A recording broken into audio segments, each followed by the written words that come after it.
Howdy y'all, welcome to Nerd Studio. We're out at the range today with the controversial Glock 44. Stay tuned.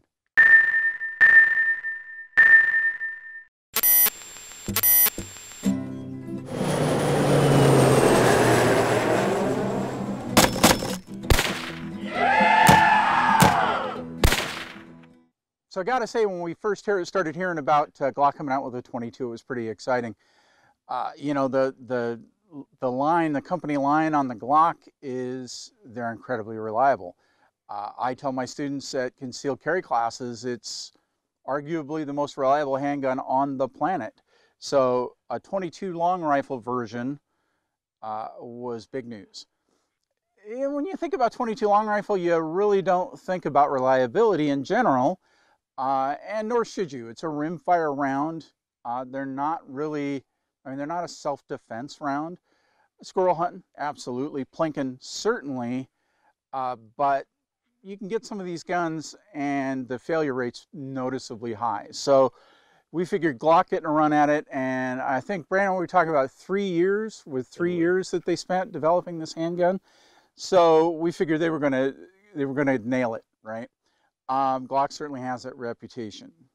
So both Brandon and I went out and bought them. I think I had mine a week ahead of him, and we started putting rounds through it, and we couldn't resist. Of course, we went out and started watching other YouTubers' videos, and we're really surprised to see people reporting some serious problems with, in particular, 36 grain ammo, but really showing some severe reliability problems with some ammunition. Now, nobody's saying you go out and put a high quality 22 round through this thing that it's going to have a problem. You know, if you're shooting your CCI mini mags, everyone's happy. It eats it all day long. But CCI, the mini mag, is one of the most expensive 22 rounds out there. And one of the benefits of shooting a 22 is buying that Walmart cheap bucket of ammo and plinking all day, right? Well, we want to talk about what our experience has been so far, because I don't think we really agree with that. So obviously, Brandon and I aren't first to market with this video, but there's a good reason for that. We started to see some of the controversy, and we stopped our plans to make the video and said, let's put some rounds through it. So like I said, we've got about 3,500 rounds between the two of them. Brandon's got about 2,500 rounds through his, and it is nasty dirty. I get about 1,000 through mine. He obviously has more free time. Somebody talk to him and tell him to get to work. You know, there are a lot of other videos out there that have already kind of, you know, told you all what the features of this gun are, but because most of you are hardcore nerdites that watch this channel, I'm going to run through it real quick. So what is this gun? This is a 22 long rifle version of the Glock 19. So here's this is a Gen 4 Glock 19. It is exactly the same dimensions. The feel in the hand. Wait, I don't want to get them confused. Which one? You know, you go to the sports games and they. Anyway, this feels exactly like a Gen 5 Glock 19 in my hand, other than the fact that it's kind of toyishly light. The reason it's so light, well, it's a 22 long rifle, folks. It's got to be blowback, right? You're asking that 22 long rifle round to push that slide back. That's a lot to expect out of it. So the upper on this thing is polymer. You've got a steel insert here, and I promise we'll make Brandon come in with the camera and get a closer look at this. Other than that, you've got kind of dual serrations, ambi magazine release or slide release, and you've got your standard Glock controls. It looks exactly like it. The thing I like most about it is it breaks down exactly like a Glock. In fact, I had to really look at the barrel to figure out what was going on there. I'm saying, well, this breaks down like a Glock, like a centerfire pistol. How is it striker fired? And that's when I noticed that they kind of offset things in there so that when the striker comes out, it's actually hitting on the rim. So pretty creative. I liked it a lot. One bonus to this, you do have a rear adjustable sight, which you typically don't get on your out-of-the-box Glock. But from the platform, it does make a terrific trainer if you're a Glock 19 shooter. This gives you that cheap rep count that you can get at the range with a 22. Fits in your holsters, the whole bit. All right, but before we get to our conclusions, we want to shoot this thing some for you because that's what we do here at the studio. This one is Brandon's, and before we get started, I want to show you what a nasty little pig he's got here. I'm going to break this down real quick. Oh, geez, look at that thing. Look how grimy that thing is there. Nasty. Look at the slide there. So 2,500 rounds. That's pretty dirty. That's dirtier than even I let my guns get. So, one of the other cool things about this being a Glock is that you can dry fire it. A lot of 22s you can't do that with because of the nature of the rimfire and how their striker systems work coming in from the side. This is a striker fired gun, so the striker comes straight out, which has no risk of dry firing because you got to do it to break the gun down. All right, we've got a bunch of magazines of random bulk pack stuff, and let's rattle some off.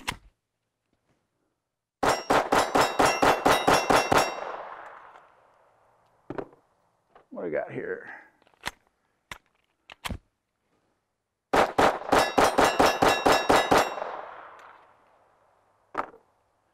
All of what we're shooting here is 36 grain ammo.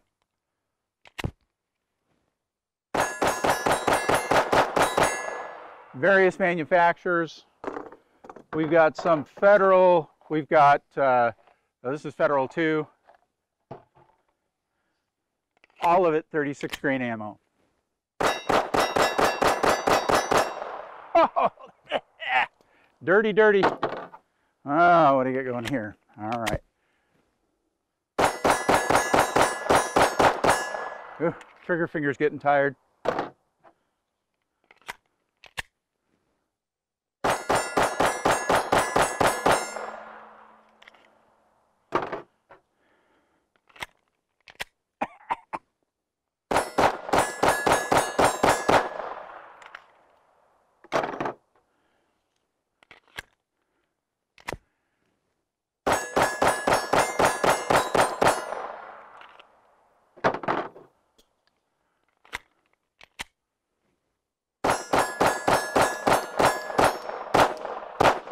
Whew. So there you go. Now we're not using good ammo here, folks. Look at this. This came out of the box of one of the Federal bulk packs, and it's literally wobbling there. Let me see. I'm spinning. It's barely there. It's cheap ammo. I think if you look, roll the tape back, it's about 90 rounds and not one failure.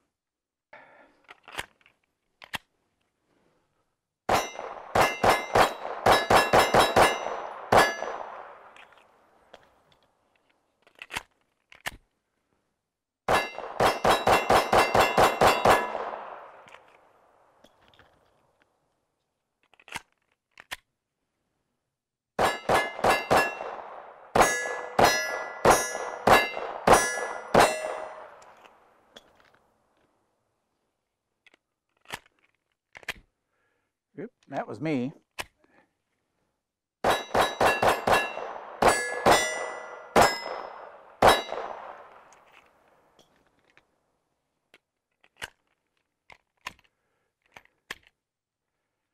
So there's your typical malfunction that we do see here. And all that really is the bullet, I tapped it and it nosed down into the magazine. It's not going to push forward if you do that. So with any 22 long rifle, you got to make sure that that bullet is pointed up above the magazine. I have that happen with my Ruger Mark IV, my Ruger 1022s. There's nothing new there. There's a malfunction. That's a failure to feed.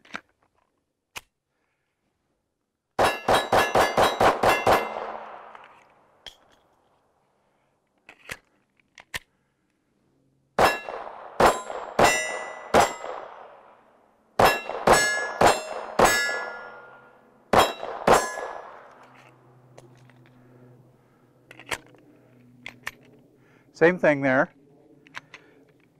I tap the bullet down inside the magazine. Yep. There we go.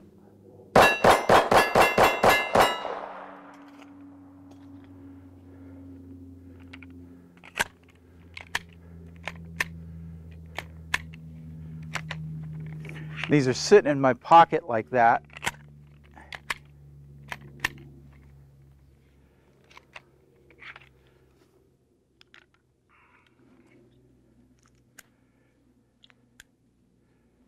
There we go. That's Brandon's trick.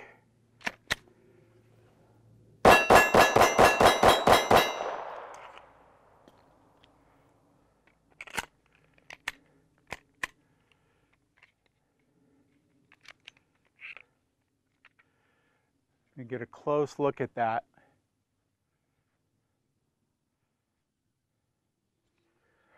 So what Brandon does, he just holds it upside down like that, and you're running.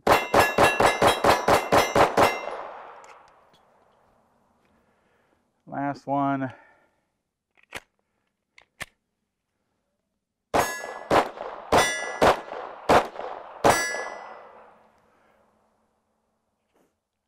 There's a failure to eject.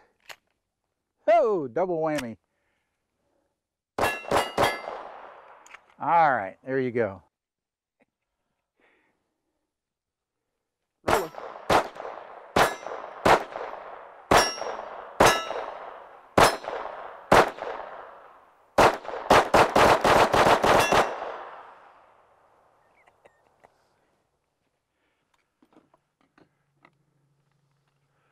Oh. Let's see, which one's mine, which one's Brandon's? I think this one's mine.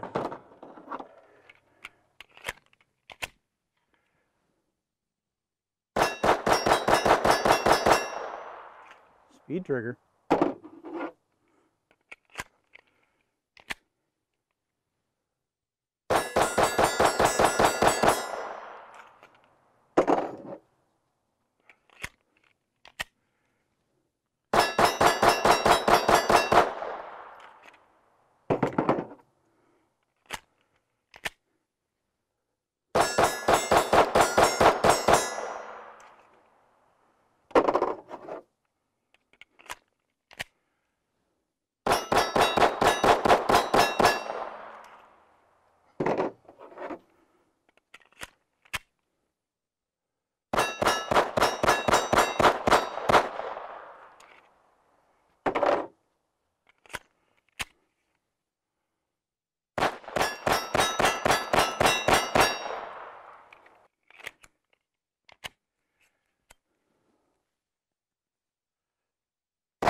So, is the gun flawless? I mean, no, we're seeing some failures. I'm going to talk about some particulars with the magazine here in a second, but it's a .22 long rifle.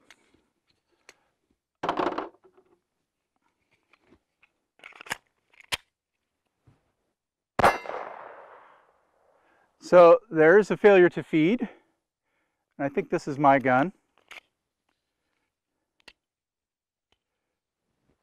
And that's typical, it just nosed right into the feed ramp there. Both these guns are extremely dirty.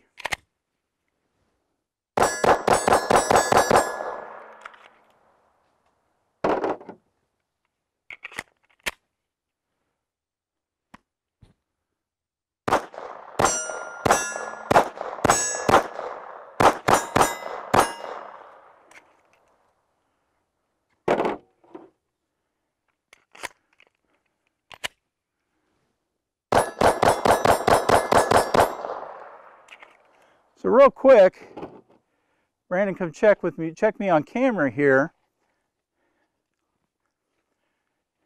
So when you load this magazine, a lot of .22s you can reef down on this little helper and just drop your bullets in there. And I'm not saying you can't do that with this. I'm saying I have better luck if I drop this down just one at a time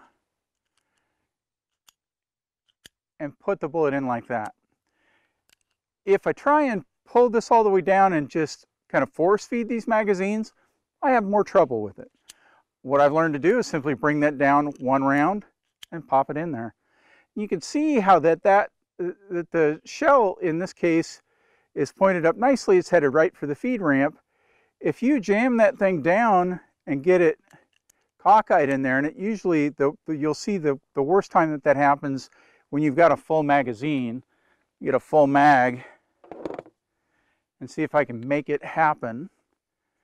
So if you've got it in your pocket, you're rattling around, and you get this bullet sort of started down the pipe, and it makes a connection with that piece of plastic right there, there's a chance that's not going to feed. It's a 22. That's to be expected. All I did was just tip it up so that it'll feed into the gun.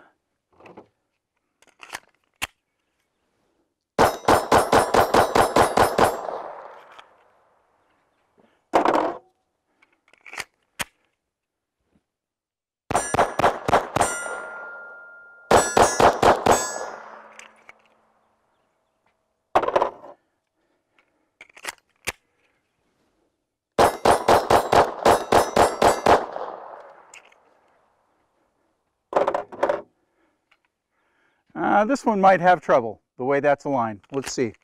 Nope, went right in.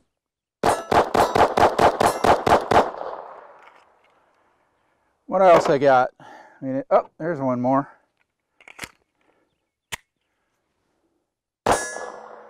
Okay. Again, nosed into the feed ramp. You can see there. Pretty typical for a 22. How many rounds we shot? This is coming up on 400 or so. Pretty typical behavior for 22 rounds, particularly out of a pretty dang dirty gun.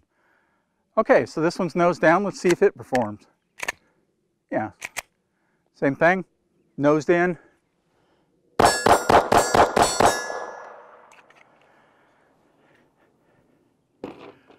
Okay, let's talk about where we're at with this gun. All right, so what do we think about this gun? Between Brandon and I, we've got about 4,000 rounds, better than 4,000 rounds through them. We shot 10% of that for you here on camera today. We shot everything from, you know, high-end Thunderbolts and all the way down to the cheap Winchester bulk packs. Heck, we got into this one and found an empty case in it. Yeah, did we see failures? Absolutely. We saw rounds that would, you know, just like we showed, the nose down into the magazine like that and wouldn't feed. We saw them nose into the feed ramp and not chamber, and we saw stovepipes. Was it an abnormal number of them? No, no. I've got 4 or 5 22 pistols. Brandon's got several. All your 22s have quirks. They're 22s. That's the way they are.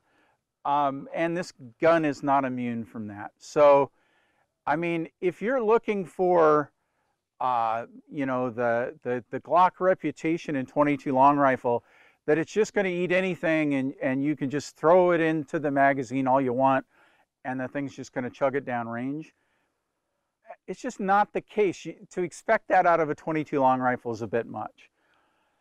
What is this gun really?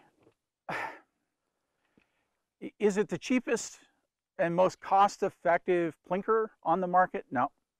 Now, the Taurus, I think you got a Ruger out there that's under sub 300 bucks. I think you can find them around 199. Great guns, lots of fun. What this gun is, it is a Glock 19 and 22 long rifle. Not only does it have the same manual of arms, it breaks down the same way. So if you're trying to bring up a kid and you're trying to teach them to shoot a Glock pistol, this is a great stepping stone. If you've got somebody that's recoil adverse, they're a new shooter, this is a great way to introduce them into that line of pistols. Not only that, but you can take them off the range, teach them how to break down and maintain this gun, and it's all the same. There's very little difference in that process, and it fits in all your Glock holsters. So all of that that you've already have is going to work with this gun. So is it the cheapest 22 plinker out there? No. It is the only available Glock 22 long rifle. And so if that's what you're trying to fill, if that's the thing that you're after, this is a great option. Brandon and I love these guns. They're very accurate. They shoot just like the Glock. The trigger feels just like the Glock.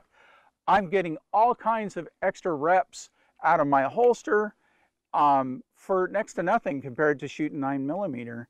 It does that fantastically. You know, we've got lots of respect for other people that do this. Obviously, Brandon and I do YouTube as a hobby.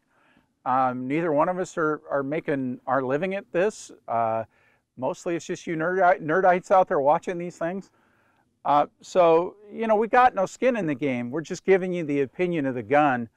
And I'm not saying that, you know, other YouTubers out there that do this professionally do. I'm just saying they don't always have the full experience with everything that they're filming. Just like I might bring a gun out here and give you a different opinion because my particular version of it behaves differently than the common example, or there was a quirk to the gun that I wasn't aware of. So I hope that what you'll take away from this video is that like every other 22 long rifle, this gun has its quirks, but if you're looking for the hole that this gun fills, this is certainly the option to go do it with. And it's a lot of fun. Get two of them and dual wield, that's a blast. All right, folks, always remember anyone could shoot and have fun. We'll see you next time.